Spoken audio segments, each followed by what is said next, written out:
It's 11:52 p.m. You have something you promised yourself you'd finish tonight. Maybe it's an assignment. Maybe it's work. Maybe it's the thing you've been saying you'll finally start. You open your laptop. You read the same sentence twice. Then your hand reaches for your phone. Just for a second. You check one notification, then another. You open one app, and suddenly it's 12:17. You didn't decide to waste 25 minutes. That's the part that bothers you. Because when you look at your screen time report tomorrow, you might see 3 hours, maybe 4, maybe even more. And the first thing you tell yourself is, I need more discipline. But what if discipline isn't the first thing you need? What if your phone is simply designed to be easier to reach than the life you're trying to build? Stay with me, because I'm going to show you a simple 6-move setup that can make your phone dramatically harder to use automatically, without deleting every app you enjoy. And the first move takes less than 2 minutes. Here's something important. Your phone isn't stealing your time in one giant event. It steals it in tiny pieces. 30 seconds while waiting for something, 2 minutes before starting work, 5 minutes in bed, 10 minutes during lunch, another few minutes when you're supposed to be studying. None of those moments feel serious, but they stack. And eventually you look at the clock and wonder, where did my evening go? That's why the goal isn't to become someone who never touches their phone. That's unrealistic. The goal is to stop making the same decision 20, 30, or 50 times a day. You want your environment to make the better decision easier. Open your notification settings. Now look at the apps that are allowed to interrupt you. Ask one question. Does this notification actually require me right now? Calls? Keep them. Important messages? Keep them. Calendar reminders? Probably keep them. Everything else deserves suspicion. A shopping app doesn't need to tell you that a sale started. A social app doesn't need to tell you that someone posted. A random game doesn't need to tell you that you have energy waiting. Those aren't emergencies. They're invitations. So turn off notifications for the 3 apps that interrupt you most. Not 30 apps. 3. That's your first win. Because every interruption creates another opportunity to leave whatever you were doing. And you don't need to win that battle if you can prevent the battle from starting. But here's where most people stop. They turn notifications off and still keep the most distracting apps sitting directly on the home screen. That's like putting junk food on your desk and then congratulating yourself every time you resist it. So move 2. Make your worst app annoying to reach. Remove it from your home screen. Put it inside a folder. Move the folder to the last page. If you really need the app, keep it. We're not banning it. We're adding friction. Because sometimes the difference between a reflex and a decision is literally 3 extra seconds. Those 3 seconds give your brain a chance to ask, why did I open this? If you still want it, open it. But now you're choosing. You're not just following your thumb. Now do something physical.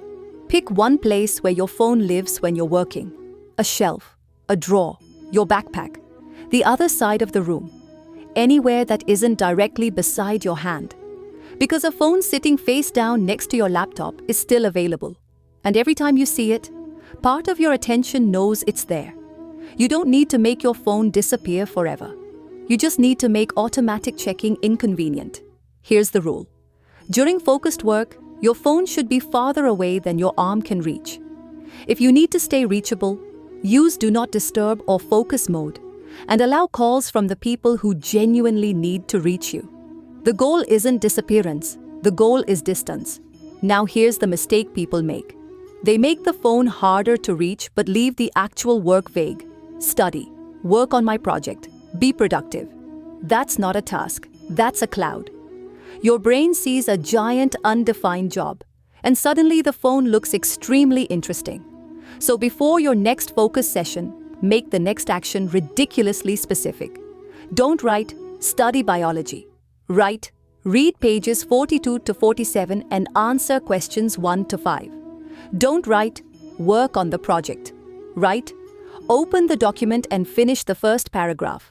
The smaller and clearer the starting action is, the less attractive escape becomes. You're not only making the phone harder to choose, you're making the work easier to start. Now try an experiment. Turn your phone grayscale for one focused work block. You can usually find it by searching your phone's settings for grayscale or color filters. Then use your phone normally for 25 minutes. Notice what happens. Does the feed suddenly feel less interesting? Do colorful icons feel less attention-grabbing? Or do you barely notice a difference? Either answer is useful, because this isn't a magic trick. It's an experiment. Grayscale, app limits, and mixed approaches have some supportive evidence, but how well they work varies from person to person. If grayscale helps you, keep it during work periods. If it doesn't, turn it off. Don't turn a phone setting into a personality test. You're looking for what actually works for you. Now open your screen time report. Don't stare at the total and feel guilty. Look for the biggest problem. Which app is taking the largest chunk? That's your target. Pick one app. Set a limit that's realistic. If you're currently spending 2 hours there every day, don't suddenly demand 10 minutes. You probably won't respect the limit. Instead, reduce it enough that you can actually follow it. And here's the important part. When the limit appears, don't immediately press ignore. Stand up. Put the phone in its parking spot. Take 10 steps away. That's the real boundary. Because tapping ignore while sitting in exactly the same position turns the limit into another notification. You want the limit to create a physical change. This is the step people forget. You can't just remove a habit. You need something to do instead. Ask yourself, what am I usually trying to escape when I start scrolling? Boredom? Keep a book nearby. Stress? Take a short walk. Mental fatigue? Get water and look away from the screen for a few minutes. Avoiding difficult work? Make the first step smaller. If you scroll because you're lonely, call someone. If you scroll because you're exhausted, maybe you don't need another productivity trick. Maybe you need sleep. The phone is often the shortcut, but the shortcut is solving a feeling. So identify the feeling. Then give yourself another response. Now let's put everything together. You can do this tonight. Set a 10-minute timer. Minute 1. Turn off unnecessary notifications from your 3 biggest interrupters. Minutes 2 and 3. Remove your most distracting app from the home screen. Minute 4. Choose your phone parking spot. Minute 5. Set your focus or do not disturb mode. Minute 6. Find grayscale. You don't even have to keep it yet. Just know where it is. Minutes 7 and 8. Open your screen time report. Find your worst app. Set one realistic limit. Minutes 9 and 10. Decide what you'll do with the time you reclaim. And this last part matters more than it sounds. Don't say, I'll be more productive. Give the time a destination. 30 minutes for the gym. 30 minutes for reading. An hour for your side project. Dinner without a screen. Going to bed earlier. Calling someone you care about. Because if you don't decide where the recovered time goes, your phone will happily collect it again. And don't judge the system after one night. Run it for 7 days. At the end of each day, write down only 3 numbers. Total screen time. Your worst app. One thing you did with the time you got back. That's it. Don't obsess over perfection. Maybe your screen time only drops by 20 minutes. That's still 20 minutes. Do that 7 days in a row, and you've reclaimed more than 2 hours. And more importantly, you've proven something to yourself. You can change your environment. You can change your defaults. And you can change what your attention automatically moves toward. Before you leave, I want you to do something slightly different. Don't try to remember all 6 moves. Come back to this video later tonight with your phone in your hand. Pause here, then do the reset with me. 3 notifications, 1 distracting app, 1 parking spot, 1 focus mode, 1 screen time limit, 1 replacement activity. That's the entire system. You don't need a perfect digital life. You need a phone that stops winning by default.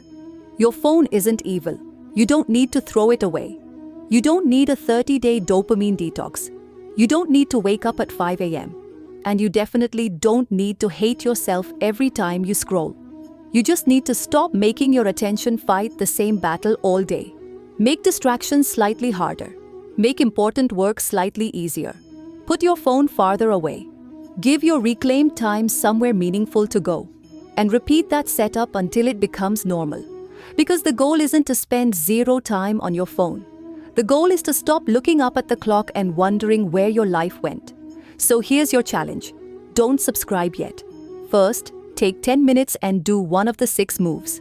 Then come back. If it actually helped, finish the other 5. And if you want more practical systems like this, systems you can actually use instead of motivational speeches you forget tomorrow, subscribe to The Focus Fix. Your phone doesn't have to disappear. It just needs to stop deciding what happens with your time.